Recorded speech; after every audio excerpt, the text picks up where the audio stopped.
Bismillahirrahmanirrahim. I welcome class 10th in my lecture series for chemistry. We are on chapter 13, that is biochemistry, and our topic for today is the carbohydrates. In our previous lecture, we studied about the classification of carbohydrates. We studied that carbohydrates are classified into three classes on the basis of hydrolysis. First class that we studied in our yesterday's lecture was monosaccharide. What is monosaccharide? These are the carbohydrates that cannot be hydrolyzed into simpler units on reaction with the water. We further subdivided the monosaccharides into different groups, and that classification was based on the number of carbon atoms.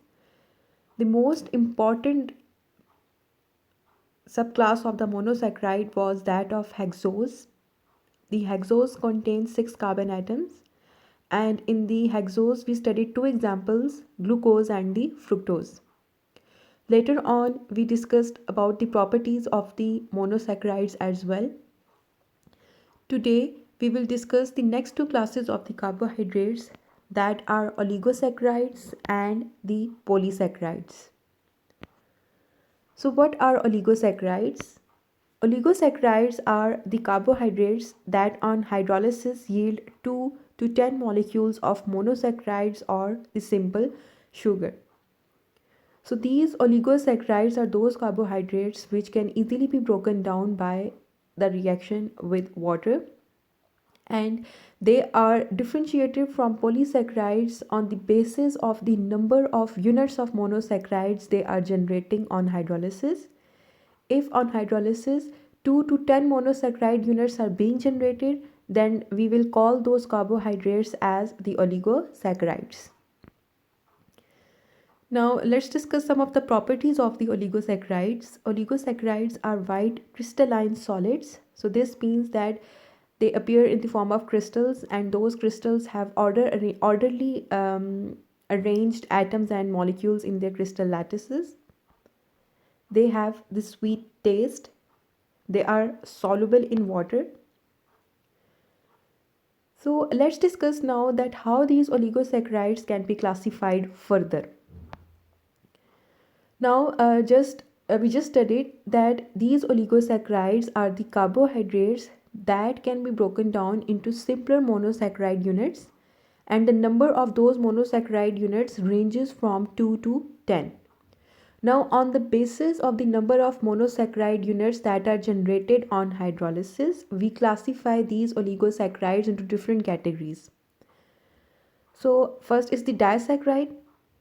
Di, as the prefix di represents 2, so this means that disaccharides are those oligosaccharides which on hydrolysis yields 2 monosaccharide units. Similarly, if an oligosaccharide is generating 3 monosaccharide units on hydrolysis, then we will call them as trisaccharides. And if they are generating 4 monosaccharide units, then we will call them as tetrasaccharides. So let's discuss some of the examples of the disaccharides. Here you may see that this sucrose is a oligosaccharide. When this oligosaccharide reacts with water, then on hydrolysis it forms glucose and fructose. Now this is one monosaccharide unit and this is another monosaccharide unit. So since on hydrolysis this sucrose is generating 2 monosaccharide units, so we are calling this sucrose as a disaccharide. Now please don't get confused by looking at the structure of the glucose and fructose. These the structures that we studied before were the open chain structures of the glucose and fructose. Here in this chemical equation, you are actually seeing the ring form of the glucose and the fructose. So just remember that sucrose is an oligosaccharide, and when that oligosaccharide is hydrolyzed, it forms 2 monosaccharide units. What are those monosaccharide units? Glucose and the fructose. So this is a chemical equation. C12H22O11 is the chemical formula for sucrose. When it reacts with the water molecule, on addition of this water molecule, this sucrose got converted into glucose and fructose. Now you may see here that the molecular formula for glucose and fructose is the same, but the structural formula of the glucose and fructose here are different. So therefore they are different compounds having different properties. Now another example of disaccharide is the lactose. Now you may see here, this is the structure of the lactose, ring form of the lactose. When hydrolysis of lactose takes place, it got converted into two monosaccharide units, galactose and glucose. The chemical equation for this hydrolysis reaction is C12H22O11 plus H2O gives galactose plus glucose. Now these two monosaccharides have the same molecular formula, they are differing in their structural formula. Now since lactose is generating two monosaccharide units, so this is also a disaccharide. Another example of the disaccharide is maltose. On addition of water molecule, it got converted into two monosaccharide units, and those two monosaccharide units here are the same, that are the glucose molecules. Now if you look at the water molecule here, what happens? Now we know that this water molecule has hydrogen and OH. So during the hydrolysis, this bond is broken down and this hydrogen got attached with this oxygen atom, and this hydroxyl got attached with this carbon atom from which the bond is broken. And this addition of water is actually generating two monosaccharide units and is actually favoring the breakdown of this larger molecule into smaller monosaccharide units. So that was all about the oligosaccharides. Let's discuss about the polysaccharides. So polysaccharides are those carbohydrates which on hydrolysis yields 100 to 1000 units of monosaccharides or the simple sugars.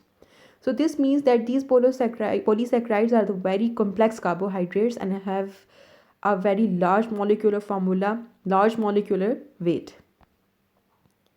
These polysaccharides are generally amorphous solid. Amorphous solid mean that they have non-crystalline nature. The atoms or molecules present in these compounds have no ordered arrangement. They are tasteless, they are insoluble in water, and they are non-reducing in nature.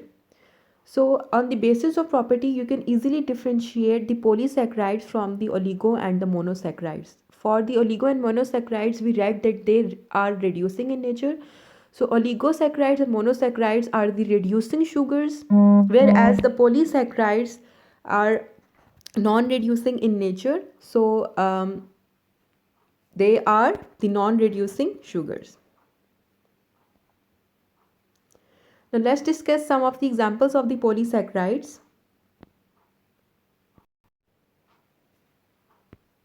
Starch and cellulose are the examples of the polysaccharides. Now if you look at this figure, this is the small section of the starch molecule. Now this starch molecule is generally made of glucose units. Similarly, if you look at this section, it is the cellulose. This cellulose is also made of glucose units. Now, how the difference between starch and cellulose comes, and it comes on the basis of the arrangement of the glucose unit. Though it is not the part of your syllabus, but just listen it for the knowledge purpose, that here in the starch, if you look at these glucose units, then in all the glucose unit, OH group here is present in the downward side. But if you look at the section of the cellulose that is mentioned here, you may easily see that here OH group is present in the downward side and here the OH group is present on the upward side. So just on the basis of the arrangement of atoms, these two polysaccharides differ from each other. So starch and cellulose are the two examples of the polysaccharides because they are made up of 100 to 1000 units of the glucose units. And what is glucose? Glucose is a monosaccharide. Now let's discuss some of the self-assessment exercises. Classify sucrose, lactose and maltose as a mono, di or trisaccharides. We just discussed about them in our today's lecture that these three substances are the disaccharides because when they were hydrolyzed they generated two monosaccharide units. So since they are generating two monosaccharide units, so we are calling them as the disaccharides. Second question is galactose a monosaccharide? Yes, it is a monosaccharide because this is the open chain structure of glucose. In the galactose, we have 6 carbon atoms. So for all the simplest monosaccharides that were hexose, we discussed that they contain 6 carbon atoms. So presence of 6 carbon atoms suggests that it is a monosaccharide. Third question was that raffinose hydrolyzes as follow. Is it a disaccharide? So what was the disaccharide? Disaccharide was the oligosaccharide which on hydrolysis yielded two monosaccharide units. But if you look at this chemical reaction, then you may easily see that raffinose on hydrolysis is yielding 3 monosaccharide unit. The chemical formula for one monosaccharide unit is C6H12O6. Now in this chemical equation 3 moles of this substance is present. These three substances may be same or may be different. So since here only the molecular formula is written, so they just wrote 3 before this molecular formula. So since 3 monosaccharide units are being generated on hydrolysis, so therefore we will not call it as a disaccharide, it will be called as the trisaccharide because tri means 3. So this was all about the classification of the carbohydrates.